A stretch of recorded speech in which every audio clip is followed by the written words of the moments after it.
Hola, Birrunners. Hoy tenemos la gran fortuna de contar con José Carlos Jaénes, profesor de Psicología del Deporte y una de las mayores instituciones de la psicología deportiva, no ya solo a nivel español, sino a nivel europeo y mundial, con conexiones con las más prestigiosas universidades del mundo, trabajando en investigaciones científicas, muy centradas, por ejemplo, ahora en el tema de coronavirus y deportistas de élite.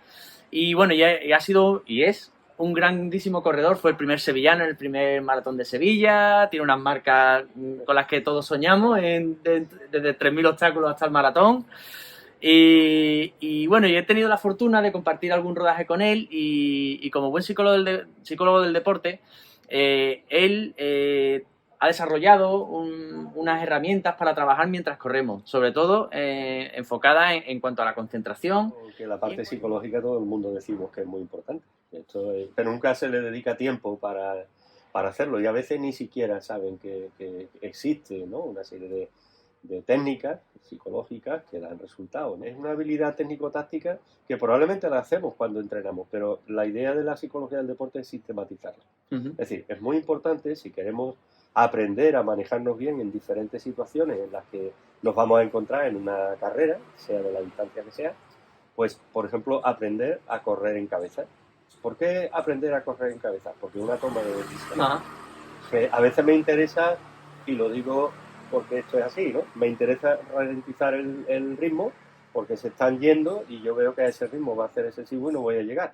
Entonces, una de las habilidades es tomar y ponerse delante y yo, sabiendo hacerlo, sin que se me coman por detrás, pues yo paro la carrera, me pongo al ritmo que yo quiero ir y entonces estoy controlando la carrera, ¿no?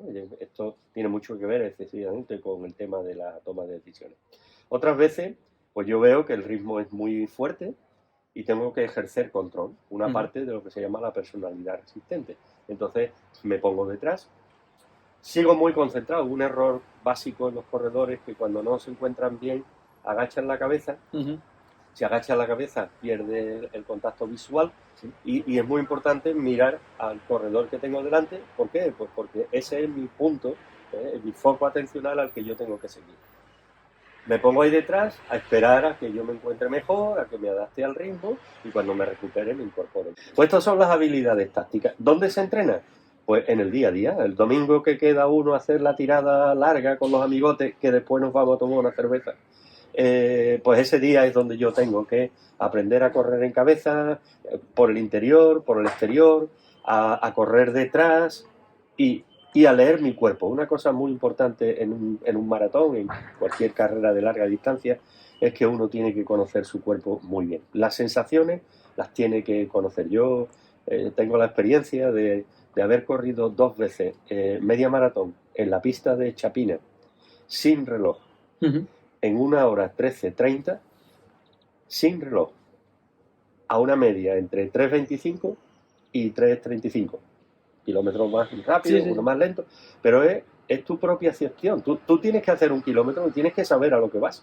Más allá de los famosos más allá de los GPS que tenemos ahora. Yo no he usado nunca. Yo soy de los que tenía un Casio de estos negros. Sí, pero o sea, que realmente es importante que hoy en día los populares también aparquemos el GPS, lo guardemos y tengamos esa sensación de control, ¿no? De control, además de disfrute. Esto es un deporte absolutamente natural. El fartlek es la creación de los suecos en Bolodalen, corriendo en una zona de dunas donde uno a veces corre fuerte para arriba, otras veces baja muy rápido, otras veces ralentiza el ritmo. ¿Por qué? Porque lo que necesita un deportista es sensaciones.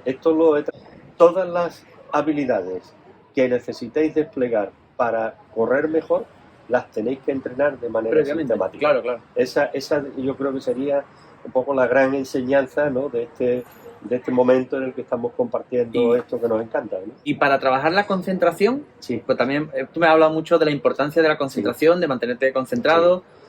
Hay 2 técnicas básicas, hay 2 técnicas cognitivas básicas. Una se llama asociación y la otra disociación. Y las 2 son útiles. A ver, la técnica de asociación es ir centrado en la carrera. Es como cuando nos ponemos aquí las orejeras y vamos sintiendo el ritmo, sintiendo la respiración, sintiendo las piernas. Porque en ese momento tengo que interiorizar mucho porque el grupo se me va, porque tengo que hacer un esfuerzo. Sí. Entonces es también un esfuerzo mental. Eso se llama asociación. ¿Por qué? Porque para ir a un determinado ritmo, si disocio, es decir, si me pongo a pensar en la familia, me pongo a pensar en mis amigos, o como yo, que hice mi tesis doctoral sobre maratón y la hice casi corriendo, porque mañana voy a escribir el capítulo 2, el capítulo 2 va a ir a esto, ¿no? Eso es disociar, no estoy centrado en la carrera. ¿Cuándo se usa la disociación? Pues se usa en dos momentos importantes. Por ejemplo, a veces nos duele la rodilla, vamos corriendo, o tenemos una mala sensación. Sí. ¿Qué ocurre?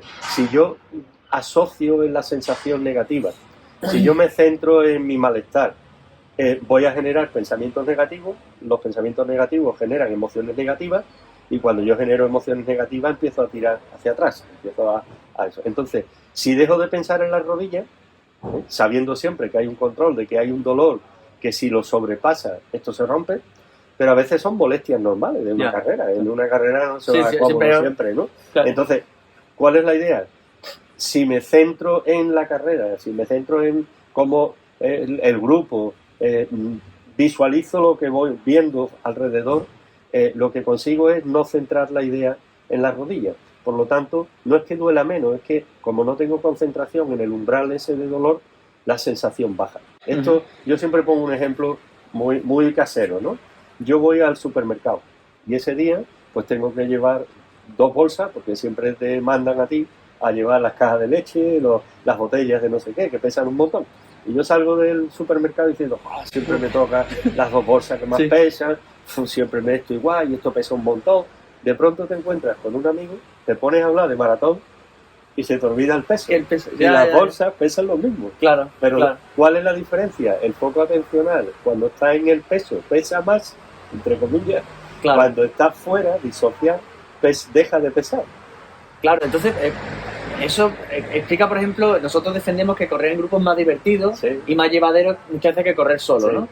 Y es por eso, ¿no? Sí, porque hay también un contacto social. Yo creo que una de las cosas, o sea, por ejemplo, en mis libros, que he publicado 2 libros de maratón de preparación psicológica, una de las cosas que investigué en su día era que los corredores que corren en grupo son más adictos que los que corren en solitario. Ajá. ¿Por qué? Porque no es solo una adicción, que ahora estamos descubriendo que no tanto tiene que ver con las endorfinas. Esto lo hablaremos si quieres otro día, porque va por otra vía, ¿no? Entonces es una publicación absolutamente nueva de hace poco tiempo, ¿no? Y que hay que verlas en humanos porque es un experimento en ratones. Pero bueno, lo que le pasa a los ratones es mucho de lo que nos pasa a nosotros. Entonces, ¿qué es lo que ocurre? Que somos adictos sociales. Estamos deseando que llegue el domingo para ir al Parque Marluisa y compartir encontrarnos con Julio, con Juan, con el otro, y compartir la semana y compartir la vida, ¿no? Eso es lo que nos hace más adictos. El que corre solo, pues la adicción social no tiene, ¿no? Porque está solo, ¿no? Claro. Y bueno, llevándolo a mi terreno, yo cuando hago rodajes suaves sí que disocio muchísimo y me pongo a pensar en... Pero en cambio cuando hago series o cuando voy a competir, no soy capaz ni siquiera de escuchar a lo mejor música. Efectivamente, yo jamás he podido utilizar música. Hace ahora 32 años me regalaron de Japón una radio que entonces era una pastillita, que yo creo que en Sevilla no la tenía nadie, porque era un Toshiba que mi suegro había comprado en Tokio, me lo había regalado. Y yo no podía correr con eso, porque a mí lo que me gusta es sentir. A mí me gusta correr, es decir, ¿para qué tengo yo que estar distrayéndome, ¿no? De música, con no sé cuánto? Te puedes concentrar si yo lo que disfruto es de mis sensaciones como corredor, sensaciones que por cierto hace mucho tiempo que no tengo, pero no hay nada como ese, ahora le llaman speed, le llaman, no sé, el running high, el no sé cuánto.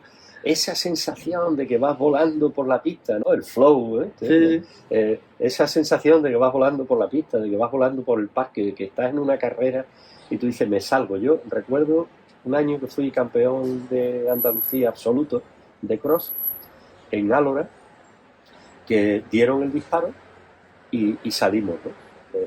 Éramos serios, claro. Y cuando llevaba como 2 kilómetros así, miro para atrás y venía el grupo a, no sé, 40, 50 metros. Yo Yo no me lo podía creer, porque eran gente que o me ganaban a mí o yo les ganaba, éramos Sí, gente de más o menos el mismo igualado. nivel, ¿no? El mismo nivel. Yo hacía todos los años en el campeonato de Andalucía, quedaba tercero, cuarto, segundo, cuarto, tercero. Bueno, pues yo no sé qué pasó ese día. Yo terminé la media maratón, o sea, perdón, el cross, y me adelantó Perdiguero de Huelva, pero yo lo seguí, lo adelanté, él se paró, y yo todavía no me puedo explicar qué es lo que yo sentí ese día, que nadie fue capaz de seguirme. Estamos hablando de Alfredo Rodela, de Domingo, de Rafael Carmona, que falleció, que ganó el maratón de Madrid, de Mahoma. Estamos hablando de corredores que corrían muy mucho, ¿eh? Y aquella sensación, si hubiera estado pendiente de un reloj, pendiente de un ritmo, de no pasarme, no lo hubiera vivido. Es muy complicado llevarse lo que es el entrenamiento, esa sensación del entrenamiento de control, a la competición, porque no sé, a mí al menos me pasa. El día de la competición muchas veces como, no te voy a decir que es cara o cruz, pero sí que hay días que tienes buenas sensaciones, días que no. Sí, la competición nos pone, es una situación de evaluación, por eso la gente se pone tan nerviosa. Claro, y por eso hay deportistas de élite que son capaces de llevarlo bien. Y bueno, y también el trabajo del psicólogo deportivo está ahí, ¿no? Trabajar eso. Yo recuerdo a Rafa Muñoz, yo siempre digo el nadador Rafa Muñoz, 4 veces campeón de Europa de 50 metros mariposa y fue 2 medallas de bronce en campeonatos del mundo, que un día en la clasificación olímpica de los Juegos de Londres, estábamos en Málaga, en la competición donde debía clasificarse, y yo le dije 5 minutos antes, ¿no?, en la cámara de llamada, ¿no?, le dije, Rafa, cuando tú estás ahí en la pileta y vas a salir, ¿qué piensas? Y me dijo, cuanto antes salga del agua, mejor. Y claro, esa capacidad de afrontamiento, de tener ese pensamiento que te quita el nerviosismo, es fundamental. Lo que sí tenemos que aprender todos es que es normal ir al cuarto de baño 22 veces, por delante y por detrás, de no haber dormido cómodamente, que todo eso forma parte de lo que vivimos porque hacemos atletismo y porque el atletismo te hace sufrir, te hace disfrutar, pero sí, correr cancha, como decía José Luis Montoya, ¿no?, mi entrenador. Entonces, lo que sí tenemos que saber y tener muy claro es que cuando pegan el disparo en un maratón al kilómetro 3, tú ya no estás pensando en los nervios.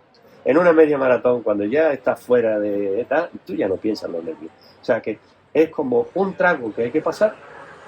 Yo le llamo el amigo desagradable. Lo llamo a la ansiedad precompetitiva. Sí. Porque está siempre ahí, ¿no? Lo que pasa es que es malaje. No te gusta. Y tú a veces tienes que decirle, mira, vete, ¿no? Y no se va a ir. Es tu amigo, está siempre contigo. Pero sabes que cuando sale en la carrera, esas sensaciones desaparecen. Porque tú ya, desde el punto de vista de la atención, pones tu foco atencional ya no en la ansiedad, sino que lo pones en la carrera. En el rendimiento. Por lo tanto, desaparece. Pues José Carlos, muchísimas gracias. Ha sido un placer. Seguiremos charlando seguro contigo. Bien, yo encantado. Y a ver si recuperamos las beer runners y las disfrutamos. Y disfrutamos de la cervecita después de correr, que es algo que llevamos haciendo también toda la vida. Aunque le ponemos un nombre ahora, pero... De hecho, hay un profesor de Granada, que no Castillo, recuerdo, eso es, que da conferencias, que da las conferencias sobre lo saludable de la cerveza con moderación, sus medidas justas. Acompañada por una tapa. Claro, y acompañada y tal, ¿no? Porque, el profesor del Castillo.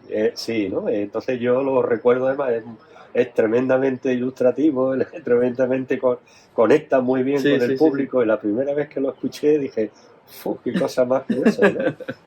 Muy bien. Pues nada, muchísimas gracias, José Carlos. Muy bien. Y que disfrutéis corriendo. Eso es lo importante. Eso es lo importante, ¿no?